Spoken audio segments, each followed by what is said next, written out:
My wife used my love like an ATM swiped until I broke, then laughed about it with her friend, so I vanished. And what happened next crushed her world. My parents have been married for like 35 years, and I always saw my dad do everything for my mom. Small gifts, surprises, going out of his way to make sure she never worried about stuff. Growing up, seeing that, it just felt natural for me to do the same. I met my wife, Emily, fake name obviously, at a friend's birthday party about 5 years ago. She was honestly the prettiest girl in the room, blonde, sweet smile, laughed easily, and we clicked right away. I remember thinking how lucky I was that night. I wasn't ever the most confident guy, so her liking me felt unreal. From the start, I treated her really well, like sending flowers just because. If she mentioned she liked something, boom, I'd have it ordered before she'd finish the sentence. I didn't even think about it too much, it was second nature. Emily always seemed super appreciative. She'd smile really wide, kiss me, say how lucky she was. But looking back now, I realize she rarely gave anything back. Not gifts, I don't care about stuff like that. But emotionally or effort-wise, there was always this subtle imbalance. It was always small things, like she'd expect me to handle all our plans, dinners, trips, everything. If something was broken or needed fixing, that was always my job. She'd just say, "You're better at it," and laugh it off. I didn't mind, it felt good to take care of her. Maybe I liked feeling needed, or maybe I was just blind, probably both. Anyway, fast forward, we got married about 2 years ago. I remember standing at the altar thinking this was it. I was genuinely excited about spending my life with her. I loved being her guy, being the one who took care of her, made her smile. It felt good, man, and life was pretty much smooth sailing at first. But over the last year or so, things subtly started to shift. Emily got more demanding in ways I barely noticed at first. A random designer bag here, a spa day there. I had a decent job, and we weren't broke, so I didn't question it much. I figured that's just what married life looked like. Then her friends started becoming a bigger part of our lives. I'm not saying friends are bad, I have mine too. But Emily's friends were different. They were always around, always gossiping about expensive trips, designer brands, fancy restaurants. Emily started changing too. Her tastes got more expensive, her requests more frequent, but I just rolled with it. Happy wife, happy life, right? Looking back, I should have noticed how she rarely asked how my day went, rarely asked if I needed anything. But I guess when you're caught up in something, you miss the obvious. Or maybe you choose to ignore it because admitting it would suck. Then last week happened. I got off work earlier than usual, my boss gave me a pass, something about some project wrapping up early. I figured, great, I'll surprise Emily at home, maybe actually have dinner together. Recently, we'd been drifting a bit, so I wanted to reconnect, maybe remind myself why I was working so hard. When I pulled into the driveway, her friends' cars were parked outside. No big deal, they came over often. But when I walked inside, the vibe instantly felt off. You ever walk into a room and know you interrupted something? Yeah, exactly like that. The chatter stopped abruptly, and there was this awkward pause before Emily forced a bright smile and came over, giving me this quick, superficial hug. "You're home early," she said, but it wasn't welcoming, more like a statement. "Yeah, figured I'd surprise you," I replied, trying not to make it weird. Her friends just gave me these awkward smiles, shifting uncomfortably. The energy in the room was off. Heavy and tense, like they'd just been talking about something they shouldn't. But Emily quickly changed the subject, going back to laughing loudly and talking about a girls' trip they were planning. I brushed off the weirdness, figuring I was just imagining things. After all, it had been a long day.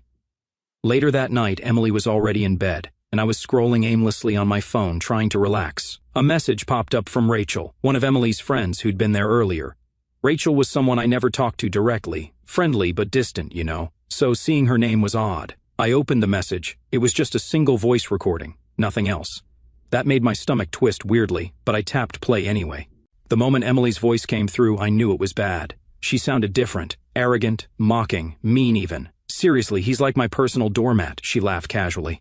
Her friends erupted into laughter. I literally have to do nothing. I cry a little, smile sweetly, and he hands over whatever I want. I swear, he's the easiest guy to manipulate. Her friends laughed louder. Rachel's voice softly interrupted. "That's kind of messed up." Emily snorted. "Come on, Rachel, it's hilarious. He doesn't even realize how pathetic he looks sometimes. Like, literally, last week I just mentioned wanting that stupid spa retreat to Grand. Right next morning he had it booked without even blinking. It's embarrassing how desperate he is to please me. Honestly, I could probably tell him to lick the floor, and he'd still ask if I needed anything else." Rachel didn't respond after that. The recording ended there, leaving me in stunned silence. I sat there for what felt like forever, just replaying the audio, heart racing, ears ringing. My wife, the woman I'd spent years loving, spoiling, and supporting, was mocking me like some pathetic loser in front of her friends. And the worst part was, deep down, part of me knew she wasn't wrong. I'd become exactly what she described, a doormat, so desperate to be liked that I allowed myself to be used without even noticing. I didn't sleep at all that night. I got up quietly, left the house, and drove around aimlessly, replaying every stupid decision I'd made to get here. Something inside me shifted that night, though. A switch flipped in my brain. I wasn't going to confront her right away. That'd be too easy, too predictable.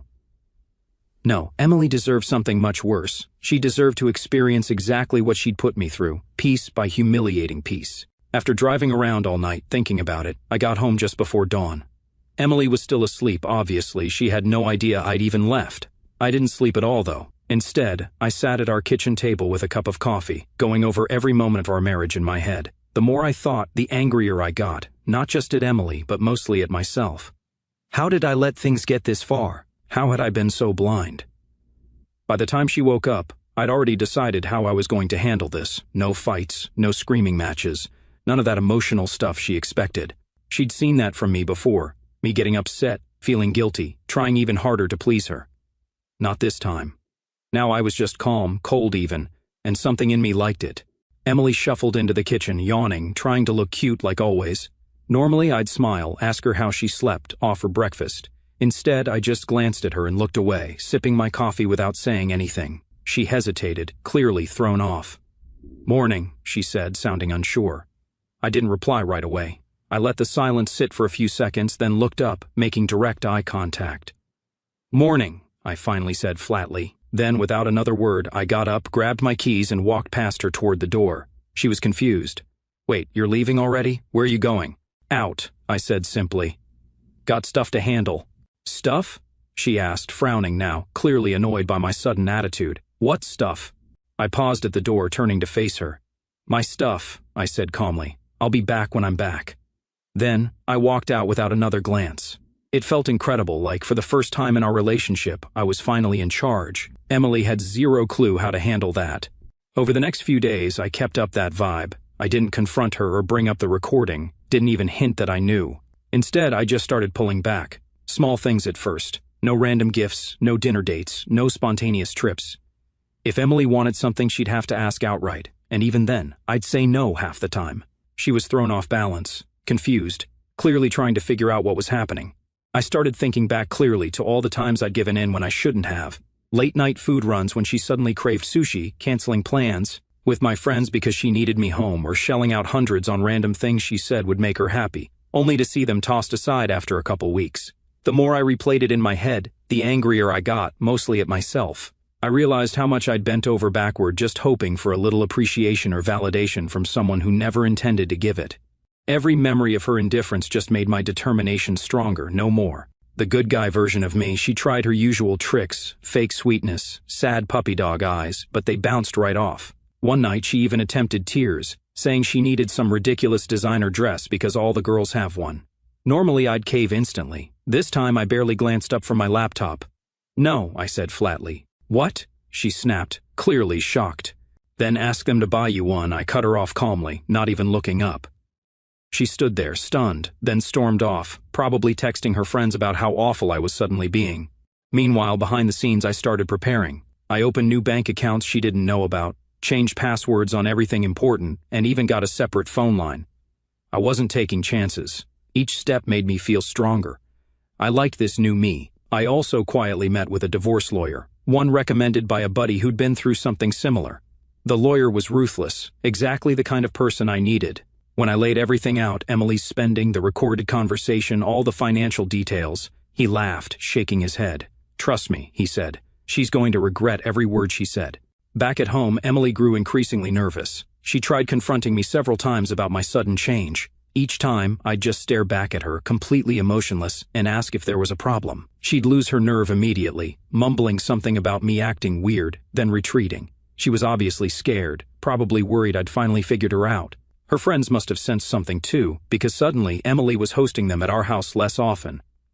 When they did come over, I made a point of lingering nearby, quietly dominant, watching them squirm under my cold gaze. Rachel, who sent me the recording, barely looked me in the eyes, probably unsure if she'd done the right thing or if I was going to cause a scene. But there wouldn't be a scene, at least not yet. I wasn't interested in cheap drama. I wanted Emily to feel exactly what she'd made me feel. I wanted her to realize that the guy she'd mocked, laughed at, and used for years was gone forever.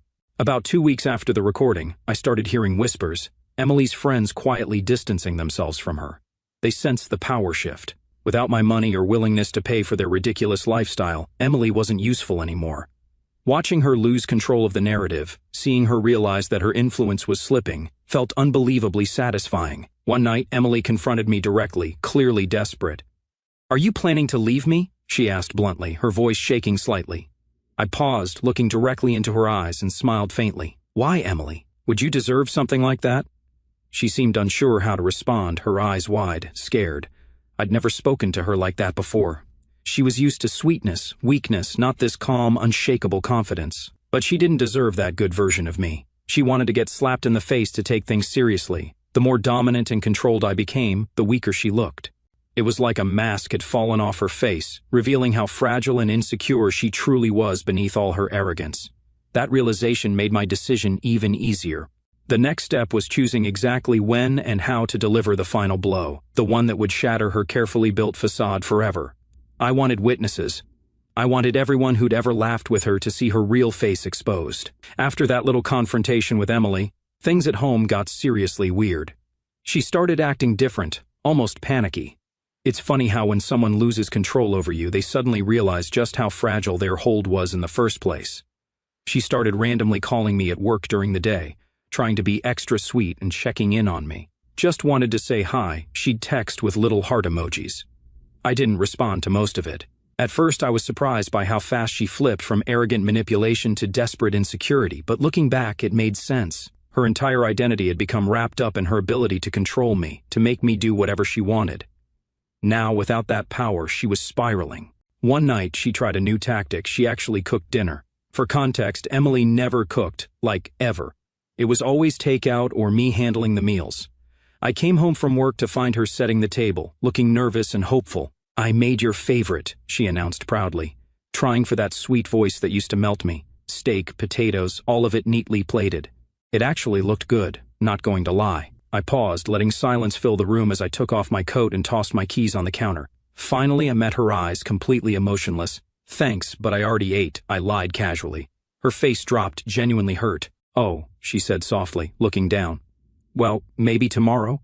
"Maybe," I cut her off coldly, then walked right past her, leaving her standing there, probably wondering how she'd lost me so completely. To be clear, I didn't feel good about being cold like that, but it felt necessary. Emily needed to realize that she couldn't just flip a switch and get me back under her thumb. For once, she had to experience rejection. Meanwhile, my lawyer had laid out a plan, careful, calculated, devastating. I'd gathered financial records, screenshots of Emily's extravagant shopping habits, text messages she'd sent demanding money, and of course, Rachel's voice recording. I had plenty of evidence that showed clearly how manipulative she'd been throughout our entire marriage. One day, while at work, Rachel messaged me again. "Hey, can we talk? It's important," it read. I was hesitant but agreed to meet her after work, wanting to see what she had to say face to face. We met at a little coffee shop near my office. Rachel seemed nervous, guilty almost. She barely looked at me, fidgeting with her coffee cup. "I'm really sorry," she began quietly, "about Emily, about all of it." She hesitated. "I thought you deserved to know." "Why send me that recording?" I asked bluntly. Rachel bit her lip, finally looking at me directly. "Because Emily needed a reality check, and honestly, so did I. Watching her disrespect you, it stopped being funny a long time ago." I leaned back, processing that. "So, why are you still friends with her?" "I'm not," she admitted, sighing heavily. "None of us really are. Everyone's distancing themselves. Emily's realizing pretty quickly she doesn't have many real friends left." We talked a little more, and Rachel shared some of the things Emily had been saying lately, about me, about how weird I'd become, about her worries I was hiding something. Apparently, Emily had even tried snooping through my laptop and phone but found nothing. I had expected that. Everything was locked down tight. I thanked Rachel for the info but left the conversation feeling more certain than ever. Emily was panicking, desperate to regain control, but it was way too late for that. She was finally about to face the consequences of years of manipulation, and it wasn't going to be pretty. When I got home later that night, Emily was pacing anxiously in the living room. The second I walked in, she rounded on me, eyes wide with desperation. "Where were you?" she demanded. "Why didn't you answer my texts?" I took a breath, calm as ever. "Out," I said flatly. Her voice shook, frustration mixing with panic. "Out where? With who?" I smiled coldly. "With who? It's none of your business." She flinched at that. "Why are you acting like this?" she practically pleaded. "I cooked dinner again. I waited for you. I just want things back to normal." I stepped toward her, looking directly into her eyes. "Normal? Like when you mocked me behind my back? Or when you bragged about using me to your friends?" Her face drained of color instantly. "What are you talking about?" she stammered, trying for innocence. "Don't," I said sharply, cutting through her act. "I know everything. I've always known." She stood frozen, tears forming. "Who told you?" I laughed softly, almost amused. "Does it matter? You think I wouldn't find out eventually?" Emily stepped closer, reaching for my arm. I pulled back instantly, not letting her touch me. "Please," she whispered, desperate. "I was joking. I didn't mean it like that." I shook my head slowly, leaning closer. "You meant every word, and now you're scared because I'm not buying your act anymore." She stared at me, stunned into silence, finally realizing how much trouble she was actually in. Over the next few days, Emily became visibly withdrawn, barely speaking, avoiding eye contact. It was clear she'd realized she'd lost. The dynamic had completely shifted. She had nothing and no one. Meanwhile, I was thriving, calm, focused, fully prepared. Around that time, my lawyer and I had everything lined up, finances secured, accounts separated, all the evidence organized neatly in one devastating file. I'd also quietly found myself an apartment, a simple, modern place downtown. I signed the lease without telling Emily a thing. She was about to find out soon enough anyway. About a week later, Rachel messaged me. Turns out one of Emily's friends, let's call her Steph, was throwing a big birthday dinner at her place. Emily had been invited but was hesitant about going, mostly because her social circle was now fully aware she'd lost her grip on me. Rachel, however, suggested this might be the perfect stage to expose everything publicly. I liked the way she thought. The day of Steph's dinner, Emily approached me cautiously, clearly uncomfortable. "Steph's birthday dinner is tonight," she began awkwardly. "Do you want to go?" I pretended to think it over for a moment. "Sure," I replied casually, surprising her. "Might be fun." Her eyes narrowed slightly, suspicious at my sudden change of heart. "Really?" I smiled calmly. "Yeah, why not? It's been a while since I've seen everyone." She nodded slowly, clearly unsettled but not sure why. "Okay," she said finally. "Thank you." Now she's thanking me over things I automatically used to do. That evening we got ready in tense silence. Emily was dressed nicer than usual, probably trying to salvage some dignity in front of her friends. I wore my best suit, sharp, polished, and deliberately intimidating. For once I looked exactly how I felt, completely in control. We drove over without talking much, the silence heavy. When we arrived, Steph greeted us with fake warmth, though I caught her glancing nervously between Emily and me. Everyone else was already there, talking loudly, drinking, clearly unaware of the storm about to hit. Emily smiled nervously, slipping immediately into her fake, friendly persona. I stood calmly beside her, watching closely as she struggled to maintain appearances. Rachel was across the room, giving me subtle but encouraging looks. She knew what was coming. Dinner began normally enough. Superficial conversations. Fake laughter. Emily stayed unusually quiet, nervously sipping water, occasionally glancing my way. She knew something was off but couldn't pinpoint exactly what. Midway through dinner, Steph turned to Emily, her tone overly bright. "So, Em, when's your next big trip? Italy, right?" Emily hesitated, glancing at me. I don't know yet," she said weakly, forcing a smile. "Maybe soon." Steph laughed lightly. "Oh, come on, you never skip trips. You always said you have the perfect sponsor," she added jokingly, glancing at me with a forced smile. The table fell quiet, sensing tension. Emily went pale, clearly unsure how to respond. Perfect. This was my cue. I leaned back in my chair confidently, drawing everyone's attention. "Actually, speaking of sponsorship," I said clearly, pulling an envelope from my jacket pocket and placing it deliberately on the table. "I think Emily might need to start funding her own lifestyle now." Every pair of eyes turned toward me. Emily froze, staring at the envelope in horror. Steph awkwardly cleared her throat. "What's going on?" she asked uncertainly, glancing between us. "Open it," I said smoothly, nodding at Emily. "Go ahead." With shaky hands, Emily picked it up, fumbling awkwardly as she opened the envelope. She slowly pulled out the papers, scanning the first page, then the next. The color drained completely from her face. What is this?" she stammered weakly. Divorce papers, I announced calmly. I've already filed. Emily's eyes widened in panic. But I don't understand, she managed to whisper. Don't you? I leaned forward slightly, voice firm and direct. I'm ending this joke of a marriage. You lost your puppet. Steph shifted uncomfortably in her seat. Should we go? She asked nervously, looking around the table, but no one moved. They were riveted, unwilling to miss a single detail. Emily's voice shook with desperation. Please, don't do this here. Can we just go home and talk? No, I cut her off. You never had a problem talking about me here before. Why stop now? Her mouth opened and closed helplessly, tears gathering in her eyes. I'm sorry, she whispered weakly, defeated. Save it, I cut her off sharply. You knew exactly what you were doing. You had a man who would have given you everything, respect, loyalty, a life most women would kill for. But instead, you treated me like your personal ATM. You bragged about how easy I was to manipulate, how pathetic I was for spoiling you. Well, look at you now, Emily, realizing you threw away the best thing you'll ever have. You didn't appreciate what you had, and now you've lost it all. Gasps and whispers filled the table. Emily shrank in her chair, completely humiliated. Rachel looked down, uncomfortable but satisfied. Steph finally spoke, breaking the tense silence. Emily, is that true? Emily's eyes darted around desperately for sympathy, but everyone avoided her gaze. She had nowhere left to hide. I stood up slowly, buttoning my jacket with calm finality. From now on, you're funding your own lifestyle. I'm done paying your way and covering your lies. I glanced around the table, addressing everyone else. Just thought you all deserved to know exactly who Emily really is. Then I turned back to her. Enjoy explaining yourself to your friends. With that, I walked calmly toward the door. Behind me, I heard Emily weakly pleading, trying to salvage some dignity. No one offered support, no one comforted her. They enjoyed seeing her devastated after bragging about having a personal ATM in front of them. Driving home alone that night, I realized something important. I was often expected to give endlessly without question or complaint, time, money, support, patience, but nobody ever taught me when to stop or told me it's okay to walk away when it isn't appreciated. I thought about my dad again, realizing the key difference. My mom always respected and appreciated his efforts. Emily never did. That clarity hit hard. I'd finally learned that real strength isn't just giving endlessly, it's also knowing exactly when to walk away from people who take you for granted. That night, my phone blew up.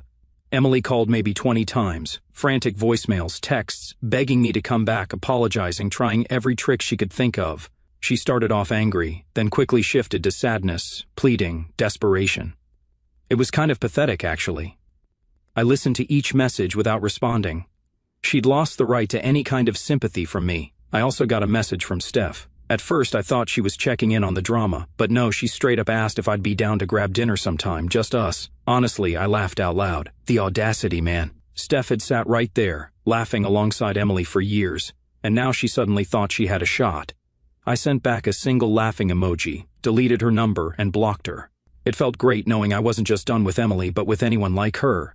The next few days were wild. My lawyer quickly finalized the papers and secured everything.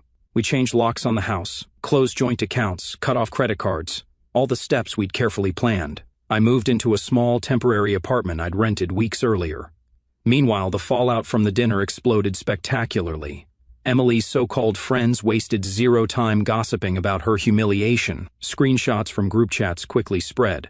Turns out those friends who'd laughed along with her jokes were now openly mocking her, sharing every detail of her downfall. Rachel even sent me screenshots of their conversations. Did you see Emily's face? Absolute gold. Honestly, she had it coming. Maybe next time, don't treat your husband like trash. Can't believe she thought he'd just keep paying forever. LMAO. It was brutal but satisfying. Emily finally saw the truth. Her entire social life was fake. Without money or the ability to flaunt luxury trips and designer clothes, she had zero value to those friends. Watching her realize that was sweet, sweet justice. She moved out of our place within days. I heard through mutual acquaintances that she'd moved into a tiny studio apartment across town. Apparently, she was trying to downplay the situation, acting like it was a mutual decision, but everyone knew the truth. She couldn't hide from the gossip, no matter how hard she tried. Financially, things hit her even harder. All her credit cards tied to my accounts were canceled, and her lavish lifestyle disappeared overnight. No more random designer bags or spa days. She tried contacting me again. Texts, voicemails, even showed up at my workplace once. But each time I shut her down coldly. I had zero interest in reconciliation or closure. Her messages ranged from desperate apologies, "I messed up," Please just talk to me, to threats. I'll make you regret this. Nothing worked. I didn't even blink. Letting her spiral without any reaction from me felt deeply satisfying. My friends, meanwhile, rallied around me hard. Most admitted they'd never liked Emily but didn't want to say anything. Classic, right? One buddy joked about finally being allowed to say she was a horrible person. We laughed about it, which felt great. About 2 weeks after everything went down, Rachel messaged again.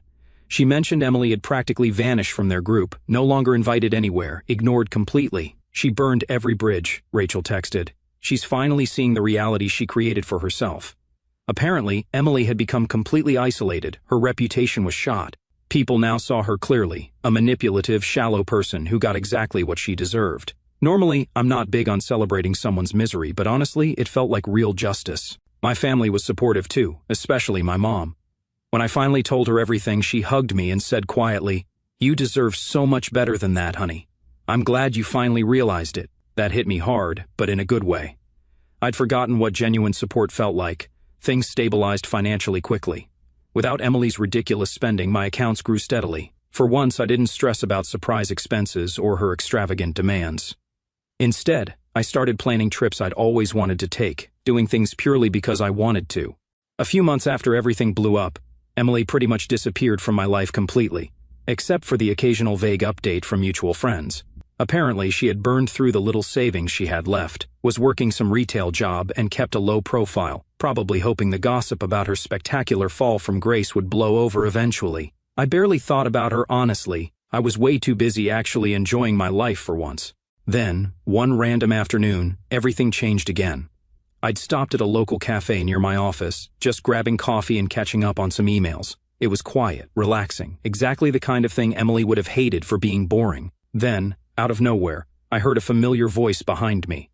My heart skipped weirdly for a second as I glanced up, annoyed, hoping it wasn't who I thought it was. Of course, it was. Emily stood awkwardly near the counter, clearly hesitating about approaching me. She looked noticeably different, honestly, she just looked defeated. Finally, she walked slowly toward me. "Hey," she said quietly, trying for a smile. Her voice was soft, unsure, nothing like the confident girl who'd once controlled my entire life. I stared at her blankly for a second, showing zero reaction. "Hey," I finally replied, completely flat.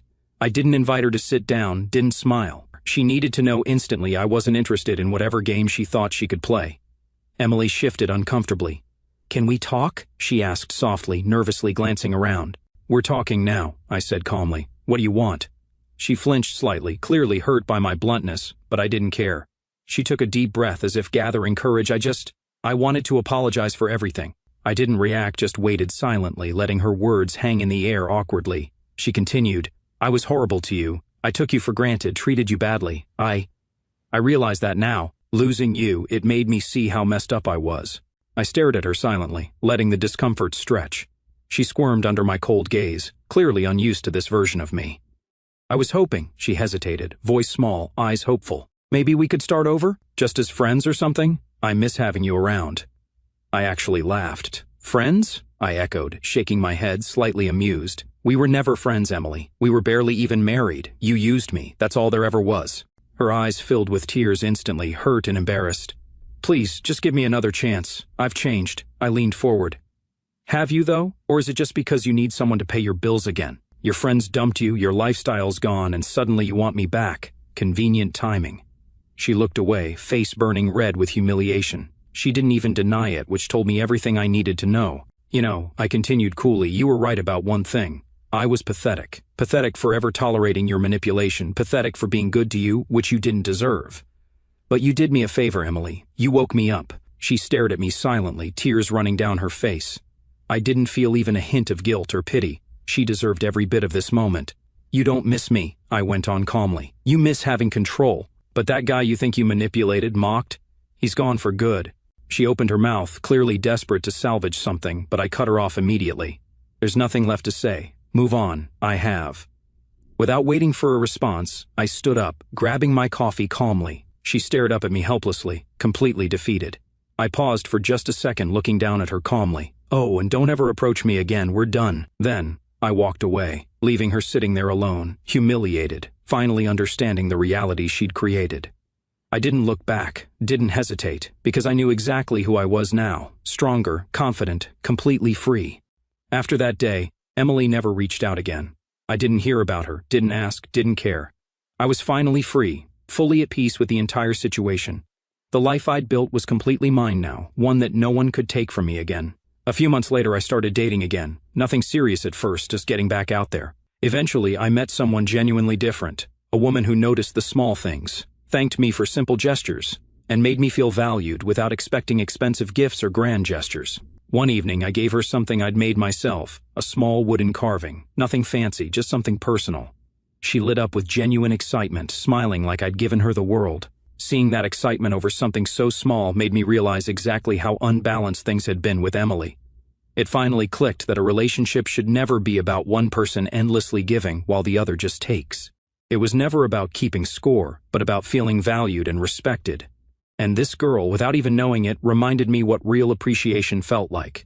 And that's the one I would feel happy to spoil. Sometimes, I think about how different things would have been if I'd never overheard her mocking me that night. If Rachel had never sent that recording, I'd probably still be blindly giving, trapped in Emily's game. I'd still be miserable without even realizing it. Instead, I'm genuinely grateful things happened exactly the way they did. As for what's next, honestly, I'm just going to live. No more stress, no manipulation, no toxic people, just living life the way I want, on my terms, for once. I'm genuinely excited about the future. Thanks for coming along for this wild ride, Reddit. Your support meant the world, and if you're going through something similar, trust me, standing up for yourself is worth every bit of pain it takes.